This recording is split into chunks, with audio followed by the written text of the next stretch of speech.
Hermanos, buenos días. Qué agradable poder continuar nuestro estudio de Génesis, un abrebocas al estudio exegético del libro de Génesis. Hemos llegado al sexto día, la semana pasada llegamos hasta la mitad del sexto día. El sexto día está dedicado a la creación en tierra firme. Y la primera parte nos habló de la creación de los animales terrestres. En ese punto quedamos. Y claramente, en la medida que hemos ido avanzando en este estudio de Génesis capítulo 1, notamos que la intención de Moisés es llegar a la creación del hombre. Es el punto climático, es el punto más alto de la creación. Todo el relato converge o avanza hacia este punto donde Dios va a crear al hombre a su imagen y semejanza, la criatura especial de Dios, el punto más alto de la creación. La manera como Moisés relató la creación de los animales en tierra firme nos muestra que ya no quiere demorar más, no quiere dilatar más el relato. Fue un relato muy conciso, muy breve, porque ya Moisés quiere llegar al punto de la creación del ser humano. Ahora, ¿por qué razón Moisés no simplemente comenzó Génesis hablándonos de la creación del hombre, sino que dedica un buen espacio, 25 versículos, para hablar de toda la creación? La razón, aparte del hecho de que pues, es el relato literal de cómo Dios crea todas las cosas a lo largo de 6 días, la razón es porque Moisés también quiere que tengamos una conciencia del lugar que el hombre ocupa en toda la creación. Primero Moisés nos habla de la creación de todas las cosas, ahora nos habla de la creación del hombre y va a colocar al hombre en el contexto de la creación de todas las cosas. Es decir, ese hombre que va a ser creado a imagen y semejanza de Dios va a tener la responsabilidad delegada de parte de Dios para señorear todas las cosas. Entonces es importante entender el lugar del hombre en el todo. Y por eso entonces el relato de la creación en 6 días, de todas las cosas en esos 6 días y ahora finalmente la creación del ser humano. Vamos a leer Génesis capítulo 1, versículos 26 al 31. Ahí lo vamos a tener en la diapositiva.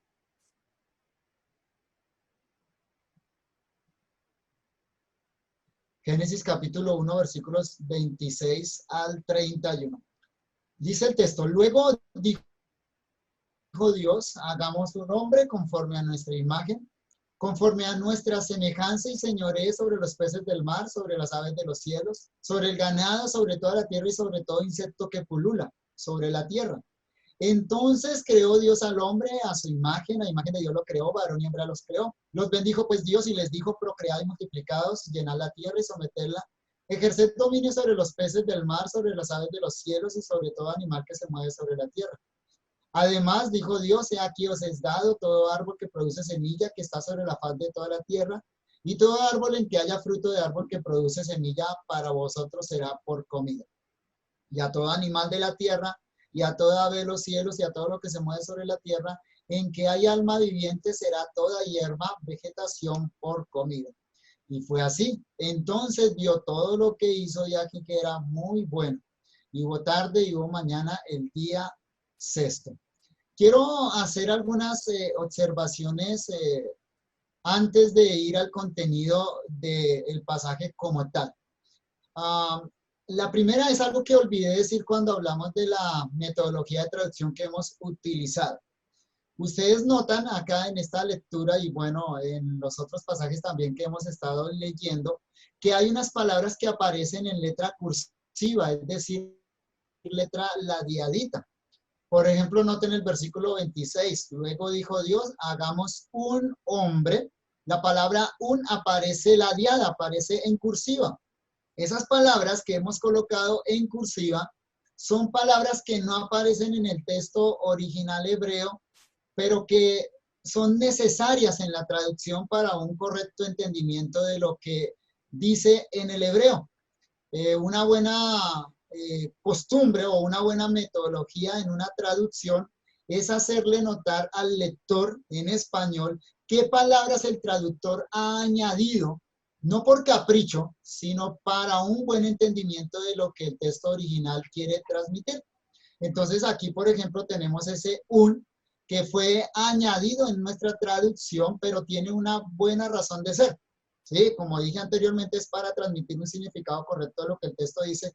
Ya después lo voy a hacer notar cuando entremos a los comentarios del pasaje. Entonces, aquí en la lectura que acabamos de hacer, ustedes van a encontrar varias palabras ladeaditas en cursiva, obedecen a eso, a que queremos hacer notar claramente qué palabras hemos añadido, que no están en el original, pero que son necesarias para transmitir un buen sentido. En segundo lugar, algunas observaciones gramaticales, algunas observaciones importantes con relación al texto. Tres, que quiero hacer notar. La primera, la palabra señoré en el versículo 26. El texto dice, hagamos un hombre conforme a nuestra imagen, conforme a nuestra semejanza, y señoré sobre los peces del mar.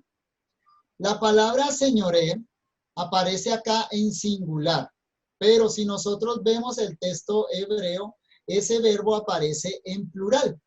O sea, que literalmente lo que dice el texto hebreo es, y señoreen. Ahora, la hemos colocado en singular porque el sujeto de esta oración es el hombre, y ese sustantivo aparece en singular.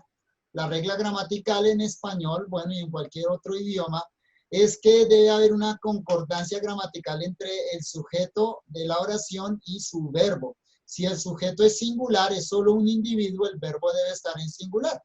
Entonces, ya que lo que Dios está diciendo es, hagamos un hombre, y ese hombre señoree, por esa razón, al ser el sujeto singular, hombre singular, lo colocamos el verbo en singular. Pero, repito, en el hebreo aparece la palabra plural.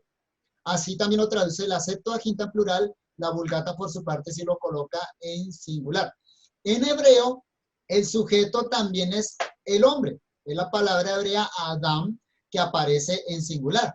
De manera que esperaríamos que Moisés escribiera la palabra Señor en singular, no en plural, pero Moisés lo colocó en plural. Y eso tiene una connotación muy importante en nuestro texto que también nos va a llevar a un argumento posterior. Es el hecho de que Moisés aquí no está pensando en el hombre como un individuo, sino que está pensando en el hombre como genérico, como la humanidad, y por eso él coloca el verbo en plural. De hecho, pues el texto va a mostrar claramente que la creación a la que se está refiriendo Dios acá no es a la creación de un hombre, sino a la creación de la humanidad en una pareja original, hombre y mujer, Adán y Eva, y por eso este verbo aparece en plural. El mandato es para los dos, no solo para uno. Segunda observación gramatical. Hay una palabra que tal vez les pareció a ustedes extrañas y una traducción que yo creo que si usted leyó con atención, escuchó con atención, debió haberle alertado. Al final del versículo 26 nosotros decimos o tradujimos, y sobre todo insecto que pulula sobre la tierra. Suena un poco extraño, ¿sí? Si usted lo compara con diferentes traducciones en español, dice otra cosa diferente. ¿Por qué hemos decidido traducir de esta manera acá? Bueno, porque literalmente el hebreo lo que dice es, como aparece en Reina Valera 60, dice, y todo reptil que se mueve o todo animal que repta, ¿sí? Pero ya en una ocasión anterior, cuando hablamos de la creación de los animales en el mar y en el cielo, hicimos una distinción en el significado de la palabra que se utiliza acá en el hebreo, la palabra remesh. Esa palabra remesh puede significar reptil o animal que se arrastra o que repta, tal y como lo traduce Reina Valera, pero también, como hicimos notar cuando explicamos esa palabra anteriormente, esa palabra también significa animales pequeños o animales que se reproducen en gran cantidad. Y el punto, como expliqué cuando hablamos del quinto día de la creación de esos animales, es que Moisés está señalando que Dios llenó en gran cantidad, no solo el mar, no solo los cielos, sino también la tierra. En otras palabras, la expresión significa que en la mente de Moisés no hay una pareja de cada animal o de cada especie que Dios crea, sino que Dios crea muchas especies, pero muchos individuos de cada especie. Eso es lo que connota entonces la palabra hebrea ahí, remesh. Y por eso hemos preferido esta traducción, que señala hacia el hecho de que Dios no solo crea diferentes especies en tierra firme, sino que crea muchos individuos de esa especie de tal manera que llenaron la tierra. Por eso entonces hemos preferido la traducción que pulula sobre la tierra. La palabra pulula, el verbo pulula en español, significa reproducirse en gran cantidad. Si ustedes lo buscan en el diccionario de la Real Academia de la Lengua, ese es su significado. Entonces, pulular significa es que se reprodujeron en gran cantidad. Y en tercer lugar, el versículo 31 dice, entonces vio Dios todo lo que hizo y aquí era muy bueno, y hubo tarde y hubo mañana el día sexto. Es la única vez en los 6 días de creación donde encontramos el artículo definido acompañando la descripción de el día correspondiente. Es decir, en los días anteriores, Moisés lo que dijo fue un día. Recuerden el un que utilizó allá en Génesis 1:4, un día, no utilizando el ordinal, sino el cardinal, para señalarnos no orden, sino para señalarnos una unidad, dejarnos en claro que en todo el relato de la creación Moisés está pensando en días de 24 horas, y después Moisés dijo literalmente segundo día, tercer día, cuarto día, quinto día, pero ahora dice el sexto día, le pone artículo definido. ¿Por qué razón? Bueno, desde un punto de vista gramatical, podríamos decir que la razón de Moisés es para enfatizar este día. Es para que la mente del lector se enfoque en la importancia de este día, el día sexto. ¿Sí? Es decir, de todos los días de la creación hay un día especial, un día que Moisés quería resaltar, y la manera en que Moisés lo hace es colocándole aquí el artículo definido, el día sexto. Bien, habiendo hecho entonces esas observaciones, quiero que nos detengamos a meditar en el contenido del texto. Están haciendo una pregunta, como Roberto dijo, las preguntas las vamos a dejar para el final de la clase. Vayan escribiéndolas, está bien, van escribiendo en el chat, pero entonces las vamos a responder al final. Bien, en la siguiente diapositiva empezamos a considerar comentarios ya del contenido del pasaje. El hombre no es un accidente en el universo. No estamos aquí por casualidad. Eso es lo que claramente nos está transmitiendo el relato. Las respuestas filosóficas existenciales básicas encuentran respuesta en estos majestuosos versículos que son de los más conocidos de toda la Biblia. El hombre, desde el mismo momento de su creación, se ha hecho preguntas acerca de su existencia. Se le llaman preguntas existenciales. Hoy en día seguimos haciéndolo. Preguntas como ¿de dónde venimos? ¿Para dónde vamos? ¿Qué es el hombre? ¿Qué propósito tiene mi existencia? ¿Será que el hombre trasciende? ¿Será que la vida es solo aquí y ahora? ¿O será que hay algo más allá de la muerte?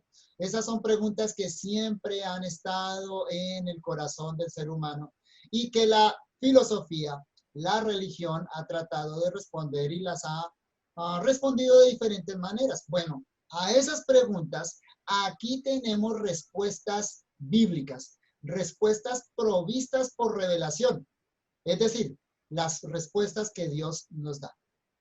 Y la respuesta firme, contundente, que Moisés da a todas esas preguntas existenciales es que el hombre es la creación más especial de Dios. Corona y joya de toda la creación. Y que Dios tiene una meta claramente establecida para ese hombre. No estamos aquí por accidente, no llegamos aquí por evolución, llegamos aquí por el designio de un Dios todopoderoso, omnisapiente, de un Dios sabio, bueno, justo, y que ese Dios, desde el mismo momento de la creación del hombre, le plasmó una meta que alcanzar, un propósito, y le colocó al hombre una trascendencia en su corazón. Como dice Eclesiastés, puso eternidad en el corazón del hombre. Y la manera más concisa como la Biblia enseña esa trascendencia del hombre es con la expresión a imagen y semejanza. Es con la expresión de que el hombre fue creado a imagen y semejanza de Dios. Expresión fundamental para toda la Biblia, para todo ejercicio teológico. No exageramos entonces en decir que de estos versículos se desprende toda la historia posterior de la Biblia, particularmente de Génesis 1, 26 al 28. Ahí está una semilla que va a crecer a lo largo y ancho de toda la revelación bíblica. Aquí tenemos los trazos generales de la historia posterior y de la escatología bíblica.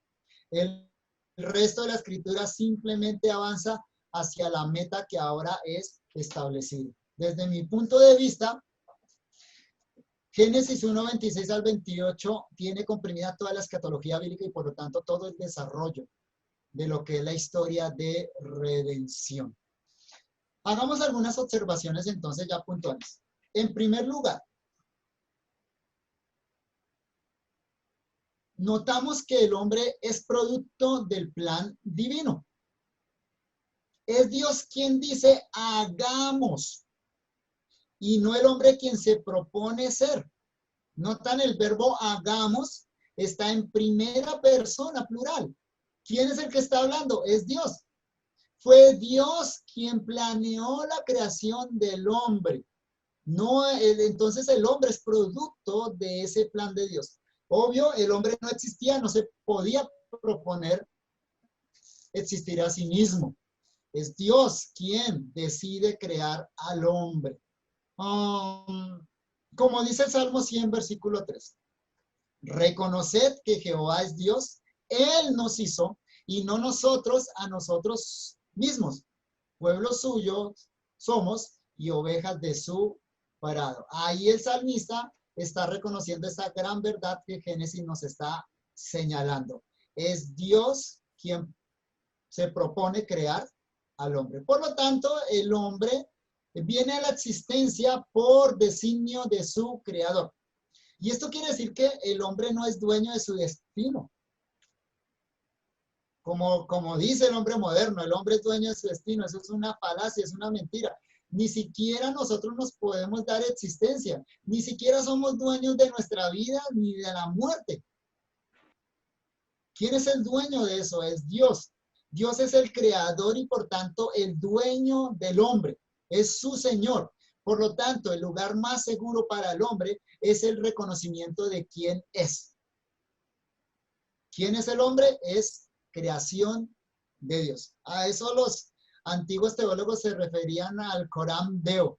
Es decir, que la única manera como el hombre puede tener un concepto apropiado de sí mismo es con relación a Dios. Es parándose frente a Dios. Y eso es lo que Moisés está haciendo en el relato de Génesis 1. Está colocando al hombre en un contexto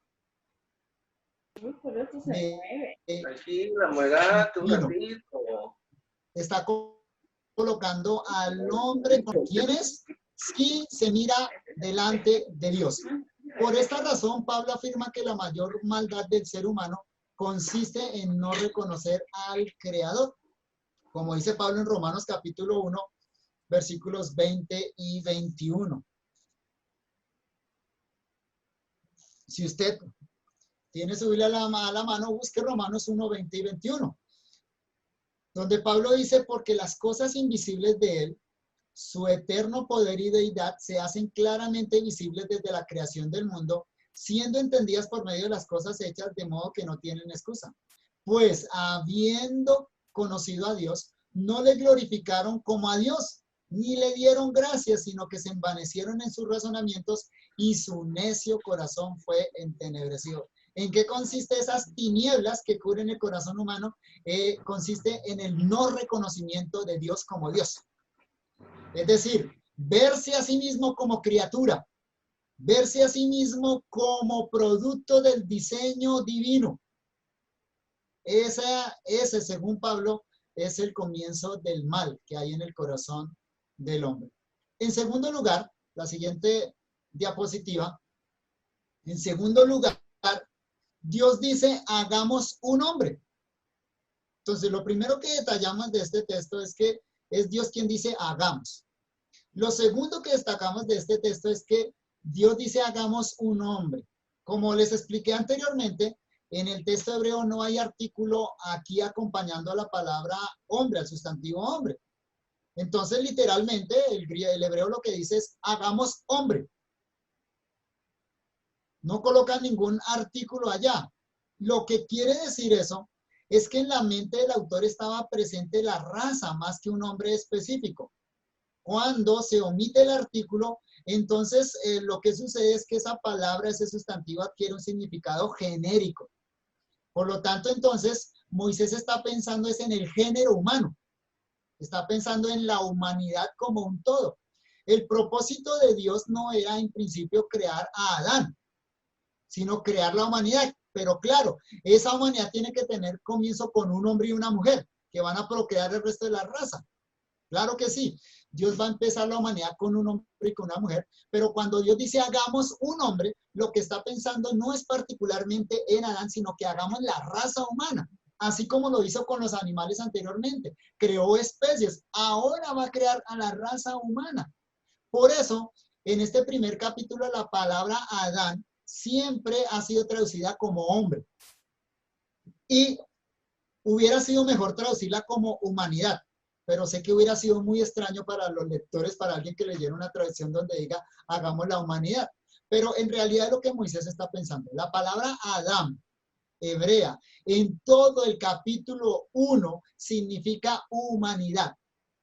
Solo en el capítulo 2, cuando se habla de un individuo, cuando se individualiza la raza, esa palabra entonces adquiere el significado de nombre propio Adán, el primer hombre que Dios creó. Entonces, esto es interesante desde un punto de vista gramatical y semántico, ¿no? Cuando hablamos de la interpretación de la Biblia. Tenemos una misma palabra que es utilizada de dos maneras diferentes. En Génesis capítulo 1, la palabra hebrea Adán significa humanidad, sentido genérico. Pero en el capítulo 2, la palabra Adán adquiere un sentido particular y es un nombre propio, el nombre del primer hombre que Dios creó. Que esto estaba en la mente del autor de Génesis, o sea, que en Génesis 1:26 Dios lo que está pensando es en crear a la humanidad, es también evidente por la afirmación del versículo 27. Note lo que dice el versículo 27. Entonces creó Dios al hombre a su imagen, a imagen de Dios lo creó, varón y hembra, o varón y mujer. Los creó. ¿Notan eso? Cuando el texto dice, entonces creó Dios al hombre, el mismo versículo especifica qué quiere decir con hombre.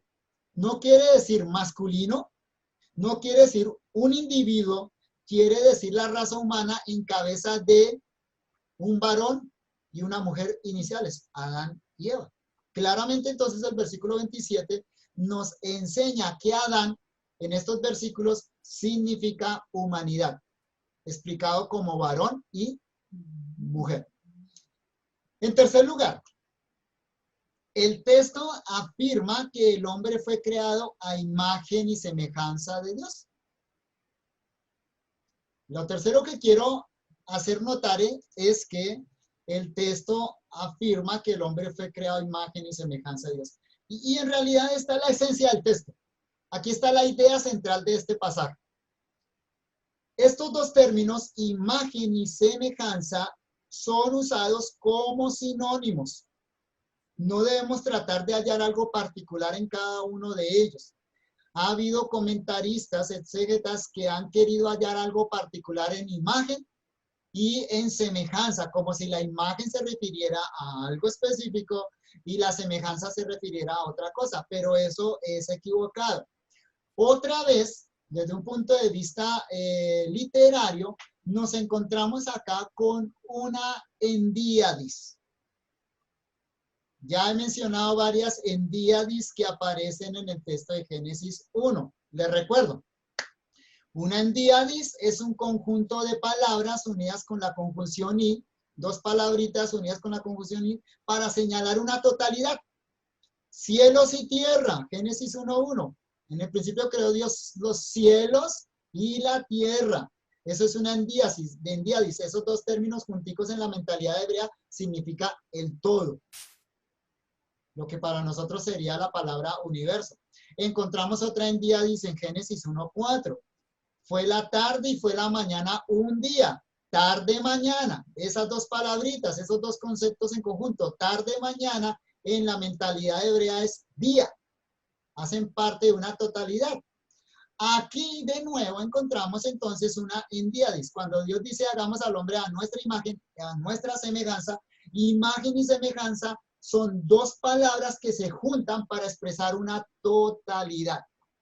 Ahora, que eso es así, es claramente confirmado por los otros usos de la palabra imagen y semejanza en Génesis capítulo 1 hasta el capítulo 9. Porque ahí notamos en los otros usos que los términos imágenes y semejanza se pueden intercambiar. O a veces se puede utilizar uno, en otras ocasiones solo el otro, y siempre para expresar lo mismo.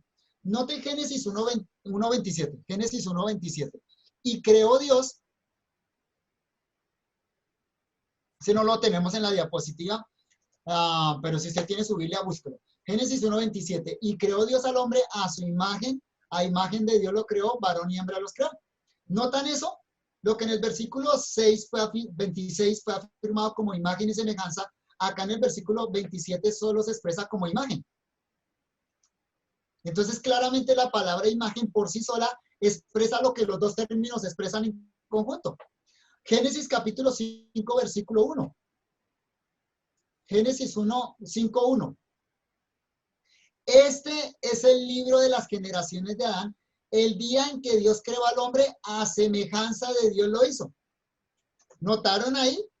Aquí Moisés utiliza solo la palabra semejanza. No dice imagen y semejanza. No tiene necesidad de decir imagen y semejanza. Por lo tanto, la palabra semejanza puede transmitir lo que imagen y semejanza en conjunto también lo transmite. Entonces, noten algo. Génesis 1:26 dice imagen y semejanza, los dos términos. Génesis 1:27 dice solo imagen, para expresar lo mismo. Génesis 5:1 dice semejanza, de nuevo para expresar el mismo concepto. Ahora noten Génesis capítulo 9, versículo 6. Génesis 9:6. El que derramare sangre de hombre, por el hombre su sangre será derramada, porque a imagen de Dios es hecho el hombre. Otra vez, ¿qué encontramos ahí? Notan, aparece solo la palabra imagen. Imagen. No hay necesidad en la mentalidad de Moisés, el autor del Génesis, no hay necesidad de utilizar los dos términos.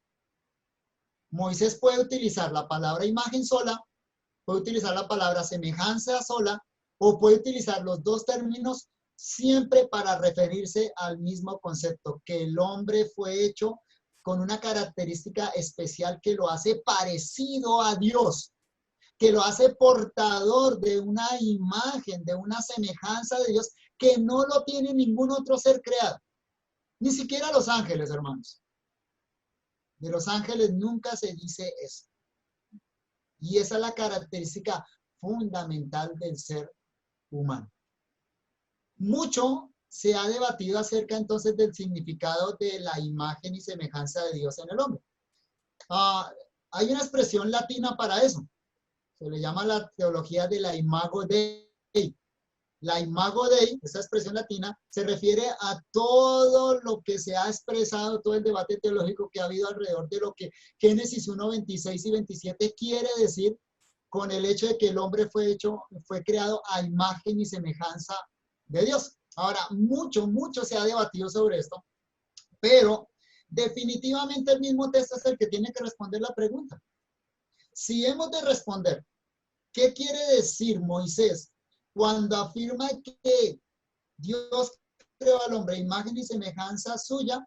Entonces, la respuesta a esta pregunta primero tiene que encontrarse en el propio contexto del texto. antes de mirar otros textos. Aquí en Génesis tiene que estar la respuesta. Y la afirmación más cercana a la aseveración de la imagen de Dios es la de señorío del hombre sobre la creación. Repito, en el propio contexto, la afirmación más cercana acerca de lo que significa imagen y semejanza de Dios en el hombre es que el hombre ejerce señorío sobre la creación. ¿Cómo lo hace? A través de la procreación y la multiplicación. Ese es el mandato que Dios le dice al ser humano allá en el versículo 27 y 28.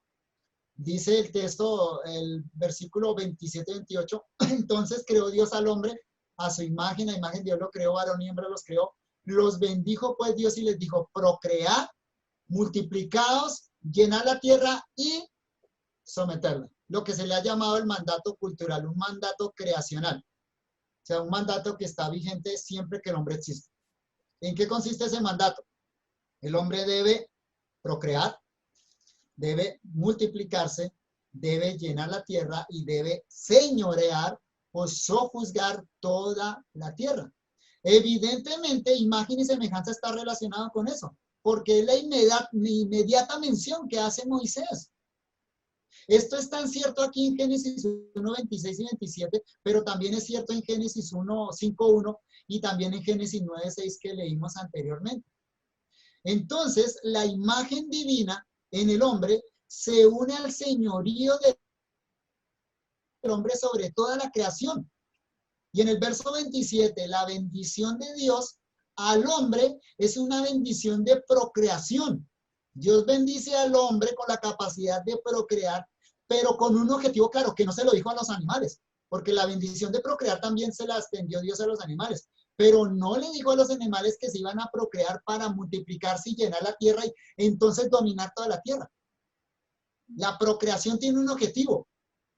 La procreación acá en Génesis 1, 26 y 27 tiene el objetivo de que el hombre ejerza el dominio sobre toda la creación. Tal vez la mención de la procreación se da en el versículo 28 porque en el versículo 27 se definió la humanidad como varón y mujer. Es decir, ¿cómo la humanidad tiene capacidad de reproducir? Pues porque Dios lo creó varón y mujer. Sin el varón y sin la mujer no pueden procrear. O sea, este mandato solo lo puede cumplir el hombre siendo hombre y mujer. Porque solo a través de esa unión de los dos sexos, el hombre puede procrear, multiplicarse, llenar la tierra y sojuzgar toda la tierra. Adán no iba a poder hacerlo solo, porque el mandato es toda la tierra, toda la tierra. Comienza en el Edén, pero debía extender ese reino Adán a toda la tierra. Y eso solo es posible, repito, a través de la procreación. Entonces se necesitaba varón y mujer, pero se necesitaba que ellos se multiplicaran. En síntesis, el hombre es la imagen de Dios en la tierra. Repito, en síntesis, el hombre es la imagen de Dios en la tierra, ¿notan? O sea, su representante. Por tanto, el hombre gobierna para Dios y en lugar de Dios. Eso es lo que está expresando Génesis. Es decir, el hombre Dios lo coloca como señor de la creación, de manera que el hombre va a gobernar a favor de Dios, porque finalmente lo que tiene que hacer es llevar ese dominio a toda la tierra para que la gloria de Dios se extienda sobre toda la tierra. Pero segundo, Dios no gobierna en la tierra directamente, lo hace a través de un representante. Ese representante es el hombre. Por lo tanto, el hombre representa a Dios en la tierra. El término que habitualmente se utiliza para esto es que el hombre es el vicerregente de Dios. O sea, el rey que gobierna en nombre de Dios en la tierra. Por supuesto, portar esa imagen incluye las capacidades y las facultades necesarias para tal ejercicio. ¿Qué queremos decir con esto? Que el hombre pueda procrear, pueda multiplicar, pueda señorear toda la tierra, pueda ejercer ese dominio, implica que el hombre tiene las mismas capacidades que Dios mostró en todo el capítulo 1 de Génesis. Dios crea todas las cosas en Génesis. Para crear utiliza poder, para crear utiliza sabiduría, para crear utiliza diseño. Vemos a un Dios sabio, bueno, en Génesis. Ahora el hombre tiene que hacer eso a nivel de la tierra. De manera que Dios capacita al hombre con esas mismas cualidades para que pueda ejercer ese dominio. Por lo tanto, hermanos, la imago Dei o la imagen de Dios en el hombre es, primero, capacidad. Las capacidades y las facultades que Dios le da para que la ejerza, no se las dio al animal, se las dio al hombre. Segundo, representación. El hombre es el representante de Dios en la tierra. Y tercero, ejercicio. El hombre debe ejercer ese reino en nombre de Dios y llevarlo a toda la tierra. En otras palabras, esa imago Dei, esa imagen de Dios en el hombre, implica dones, capacidades, facultades que Dios le da al hombre. Implica, segundo, dignidad. La dignidad que porta el hombre es que es hecho a imagen y semejanza de Dios. Y tercero, facultad. Es decir, tiene la autoridad divina para que ejecute eso. Señala hacia lo que el hombre es y no hacia algo que el hombre tiene. La imagen de Dios es lo que el hombre es. De ahí la importancia de Génesis 1, 26 al 28. Notan, nos está dando las respuestas existenciales. ¿Qué es el hombre? La respuesta bíblica es que el hombre es imagen y semejanza de Dios. Cualquier respuesta fuera de esto desorienta al hombre. Y eso es lo que nosotros presenciamos en nuestros días. Cuando el hombre dejó de considerarse Corán delante de Dios con respecto a Dios, entonces perdió el norte. El hombre ya no sabe qué es. El hombre posmoderno está perdido. Aunque ha investigado el cosmos, está perdido en ese cosmos. Simplemente porque dejó de entender que es imagen y semejanza de Dios. En el siguiente capítulo 2 de Génesis, se hará muy evidente cómo el hombre porta, refleja y ejerce tal semejanza. Así que los invito a que no se pierdan Génesis capítulo 2, porque allá se nos presenta una película en 3D de cómo eso, imagen y semejanza, el hombre lo ejecuta. No podemos pasar por alto que el texto dice que tanto el varón como la mujer son imagen de Dios. Esto es importantísimo, hermanos, porque la afirmación de la imagen y semejanza aparece en Génesis 1, no aparece en Génesis 2. En Génesis 2 no se dice. En Génesis 2 solo se muestra cómo el hombre ya ejerce esa imagen y semejanza. Y aquí en Génesis capítulo 1, cuando se afirma que Dios crea al hombre a imagen y semejanza suya, específicamente dice que Dios creó al hombre y a la mujer. La mujer no es hecha imagen del hombre. La mujer y el hombre, los dos son hechos a imagen y semejanza de Dios. Y eso establece la igualdad esencial entre los dos sexos. Hombre y mujer son iguales delante de Dios. Los dos son imagen de Dios, portadores y ejecutores de tal dignidad. De hecho, el mandato, como ya dije, se lo da Dios a los dos.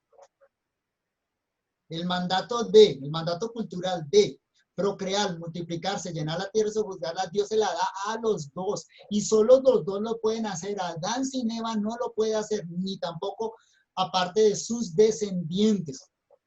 Ahora sí, el capítulo 2 nos enseña que hay un orden en esa creación y que hay una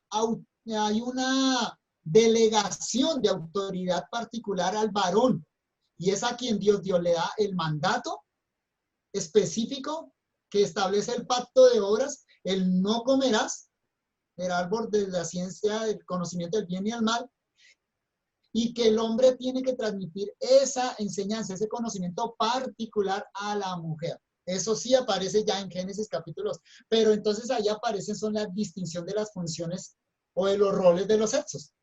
Lo que claramente queda establecido entonces en Génesis capítulo 1, versículos 26 a 28, es que hombre y mujer son iguales en cuanto a dignidad, en cuanto a esencia. Los dos portan la imagen y semejanza de Dios. En cierto sentido, el texto también señala que la tarea en el ejercicio de la imagen divina debe ser obtenida y solo así lograda por la raza en conjunto. De ahí la necesidad de la procreación, porque el dominio del hombre sobre la creación debe alcanzar los últimos rincones de la tierra.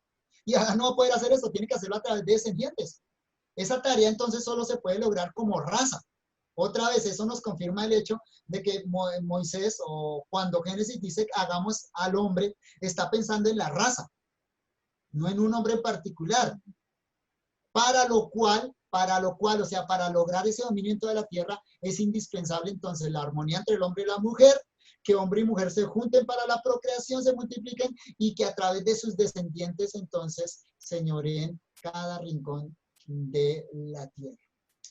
La siguiente diapositiva, en cuarto lugar, estamos haciendo consideraciones ya del contenido de Génesis. Hemos dado 3 consideraciones anteriormente. La cuarta consideración. Habiendo facultado al hombre, al hacerlo portador de su imagen, Dios establece claramente la meta de la humanidad. Y eso, hermanos, en esencia es toda la escatología bíblica. No podemos hablar de escatología bíblica si no comenzamos en Génesis. Hay escatologías que empiezan en Apocalipsis 20 y se desorientan. Cualquier escatología bíblica tiene que empezar en Génesis capítulo 1, 26 al 28. ¿Por qué razón? Porque aquí Dios claramente está estableciendo una meta para la humanidad. La escatología es eso. Escatología, yo sé que escatología se ha definido habitualmente como las últimas cosas. Sí, es las últimas cosas, pero escatología es el fin que Dios estableció a la humanidad y que se alcanza en los últimos tiempos. Bueno, ¿cuál es la tarea que Dios le coloca al hombre? Es decir, ¿cuándo Adán y Eva, junto con sus descendientes, habrían alcanzado la meta que Dios le estableció? La meta es esta: procrea, multiplícate, llena la tierra y sométela. Cuando hagas eso, se completó el plan. Ahí está, repito, ahí está toda la escatología bíblica. Mire, esto de procrear, multiplicarse, llenar y someter se repite en toda la escritura, paso a paso. Haga un análisis de eso. Yo di un curso de escatología basado en esto y se hace un recorrido completo de Génesis hasta Apocalipsis, viendo cómo este lenguaje de procrear, multiplicarse, llenar y someter se repite desde Génesis hasta Apocalipsis. ¿Qué es lo que encontramos en Apocalipsis? Una nueva humanidad que se procreó y se multiplicó, o sea, Cristo con sus hijos, llenando toda la tierra, la nueva tierra, y sometiéndola, reinando. Esa es toda la escatología bíblica. A esto se le ha llamado la protología. La protología son las primeras cosas. No es posible entender la escatología, las últimas cosas, si no entendemos la protología, las primeras cosas. Aquí está el prototipo de toda la escatología bíblica. El hombre debe multiplicarse, llenar la tierra y ejercer dominio sobre toda la creación. Haciendo esto va a imitar a su creador, a Dios. Porque ¿qué hizo Dios en los 6 primeros días de creación? Dios ordenó, sometió, llenó. Ahora el hombre tiene que hacer eso.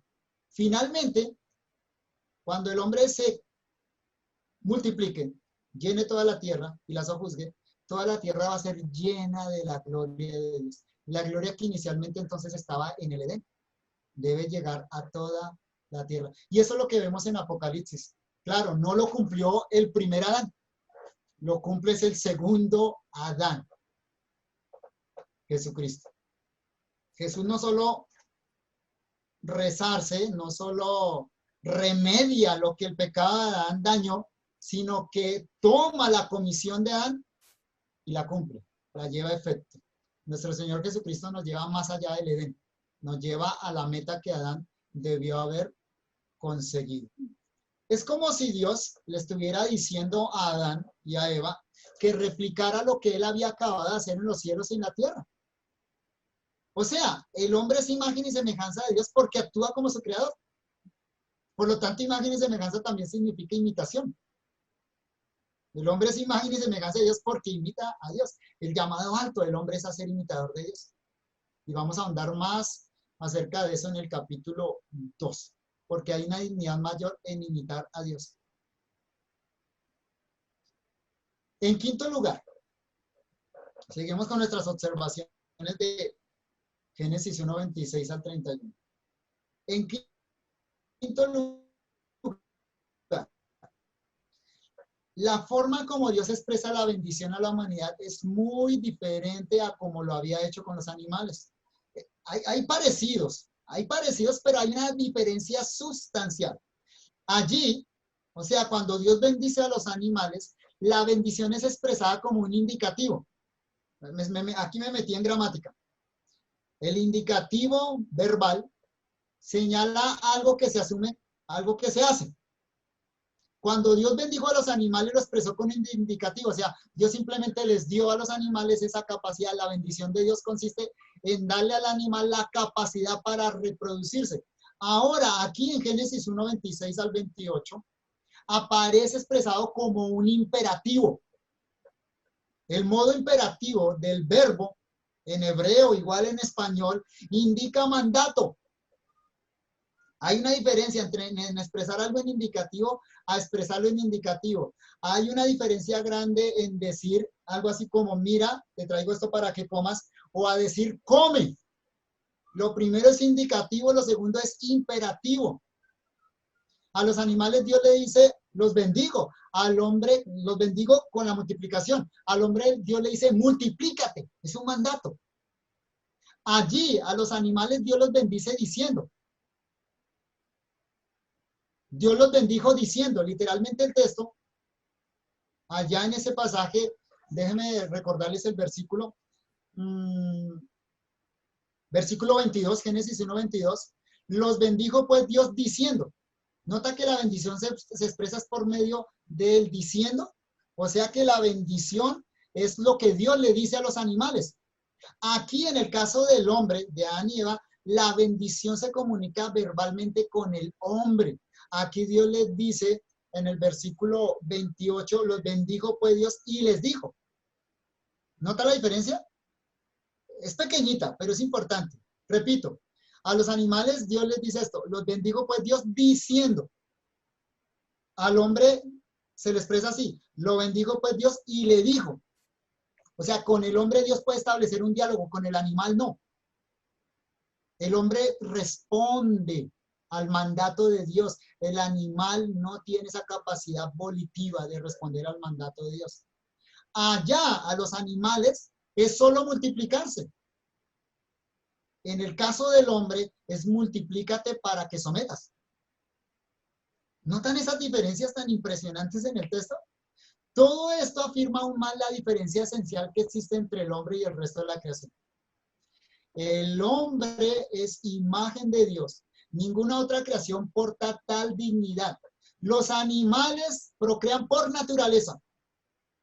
El hombre procrea por decisión y en obediencia al mandato divino.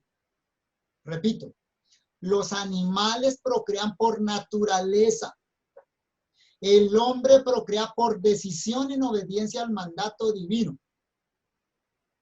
Qué perversión mirar a los animales como patrón para el hombre, ¿no?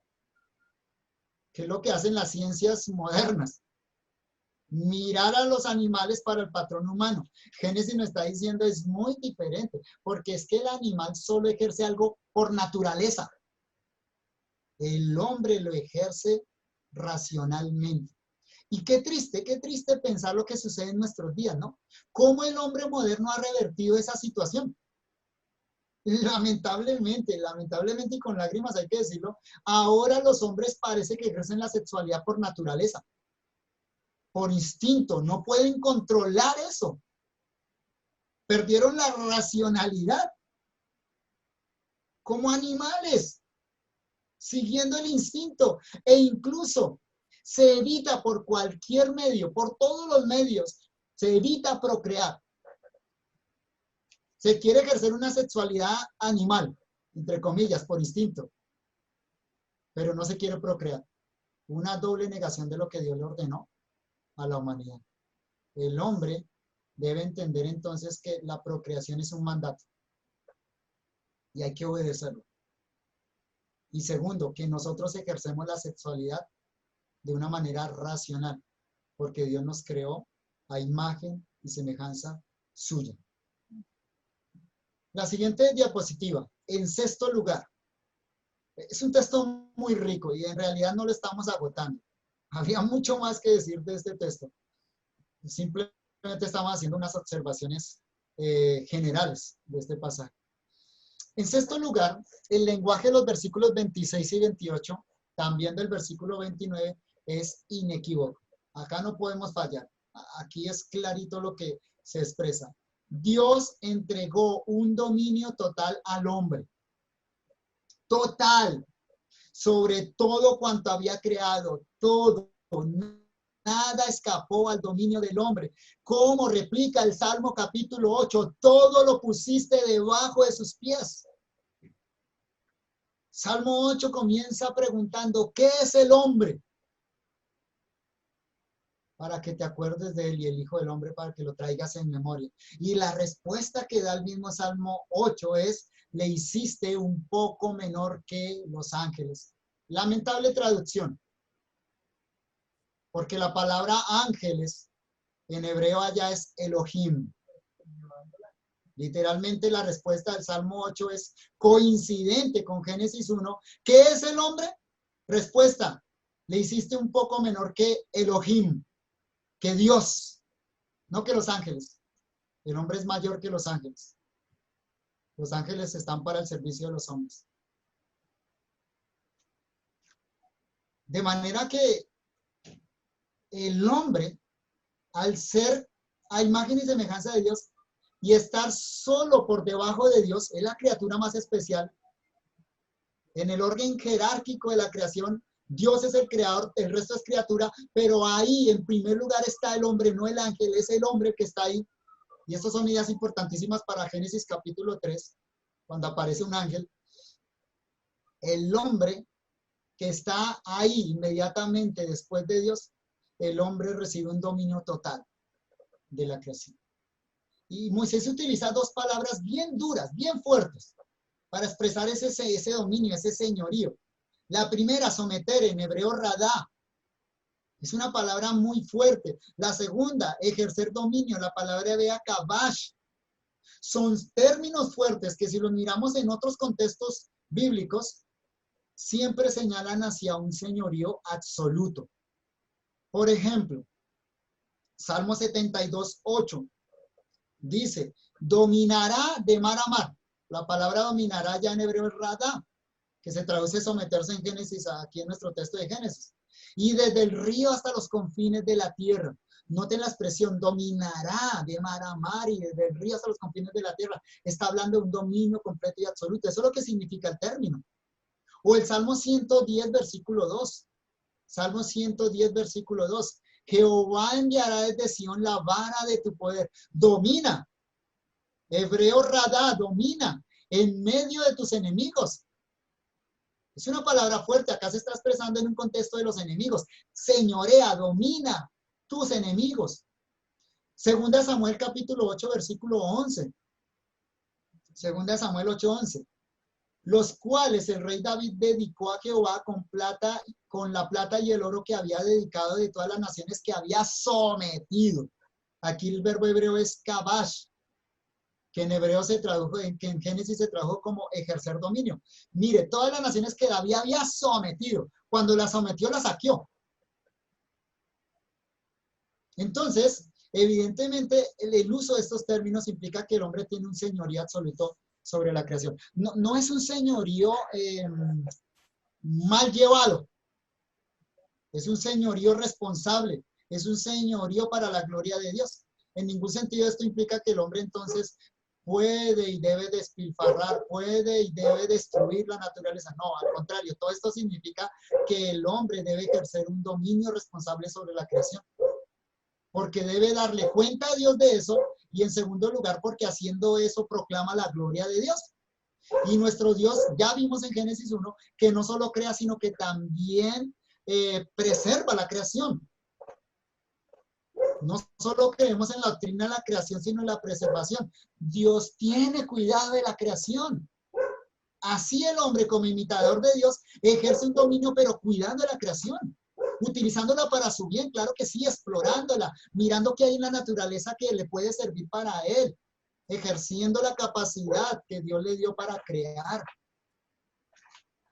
pero haciéndolo de una manera coherente con la imagen y semejanza de Dios. Y en esa lista, entonces, nada queda por fuera del dominio del hombre. Claro, Hebreos capítulo 2, recordando el Salmo capítulo 8, que hace ecos de Génesis capítulo 1, nos dice que ese dominio que perdió Adán, lo recuperó el hombre, Jesús. El Dios hecho hombre lo recuperó. Y ahora toda la creación está bajo los pies del Dios hecho hombre y lo comparte con aquellos que son su descendencia. En séptimo lugar,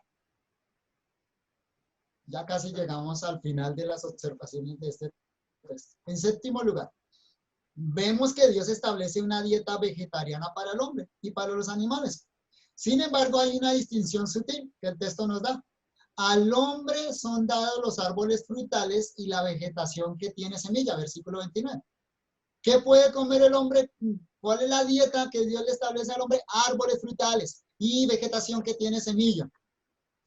Mientras que a los animales se les da como alimento la hierba del campo. Versículo 30. Es una diferencia sutil, es decir, la dieta tanto de hombres como animales fue vegetariana originalmente, pero con una diferencia. El hombre come semillas y come árboles frutales, o los frutos de esos árboles frutales, y entonces los animales comen la vegetación del campo. Por último, la conclusión del escritor es que Dios echa un vistazo sobre todo lo que había hecho en estos 6 días y queda satisfecho. Encontramos aquí, y solo aquí, en todo el relato de la creación, el muy bueno. Bueno en gran manera, tov meod en hebreo. Bueno en 3 sentidos, hermanos. Primero, no faltó nada. Todo lo que Dios planeó, todo se hizo. Segundo, todo quedó sin defecto, tal y como Dios lo quiso hacer, así resultó. Es una creación perfecta. Pero tercero, fue agradable a la vista de Dios. O sea, produjo placer en Dios. O sea que ese bueno en gran manera tiene una connotación tanto física como moral y ética. Y Moisés dice que al final de los 6 días, todo fue muy, muy bueno. Incluso el hombre. Todo fue así, dice Moisés, como Dios quiso que fuera. Ahora le corresponde el turno al hombre. Hasta aquí llega la labor divina. Y Dios, por decirlo de alguna manera, le pasa la posta al hombre. Le entrega ahora la responsabilidad al hombre. Ahora el hombre debe continuar la labor que Dios comenzó.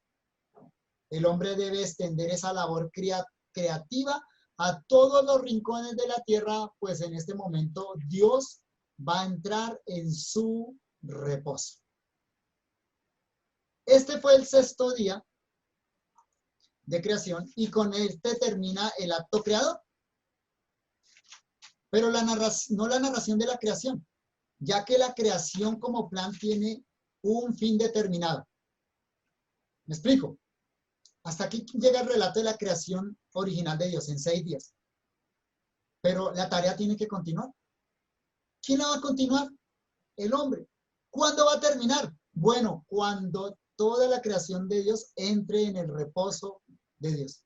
Hebreos capítulo 4, versículos 2 al 4. Hebreos 4, 2 al 4. Porque también a nosotros se nos ha anunciado la buena nueva como a ellos. Pero no les aprovechó el oír la palabra por no ir acompañada de fe en los que oyeron. Pero los que hemos creído, entramos en el reposo. De la manera que dijo, por tanto, juré en mi ira, no entrarán en mi reposo, aunque las obras suyas estaban acabadas desde la fundación del mundo. Porque en cierto lugar dijo Dios, así el 7º día, y reposó Dios de todas sus obras en el 7º día.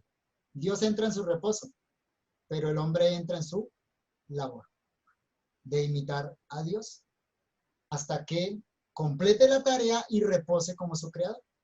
Apocalipsis 21, 1 al 4. Apocalipsis 21, 1 al 4 dice, Vi un cielo nuevo y una tierra nueva, porque el primer cielo y la primera tierra pasaron, y el mar ya no existía más. Y yo, Juan, vi la santa ciudad, la nueva Jerusalén, descender del cielo de Dios, dispuesta como a una esposa ataviada para su marido. Y oí una gran voz del cielo que decía: he aquí el tabernáculo de Dios con los hombres, y él morará con ellos, y ellos serán su pueblo, y Dios mismo estará con ellos como su Dios.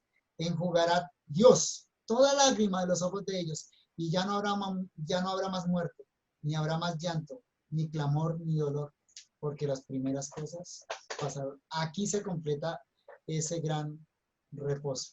Como dice Apocalipsis 14:13, aquel que muere en el Señor descansa de sus obras. Bueno, hermanos, llegamos hasta ahí. Nos queda pendiente el séptimo día de la creación. Vamos a responder las preguntas que han hecho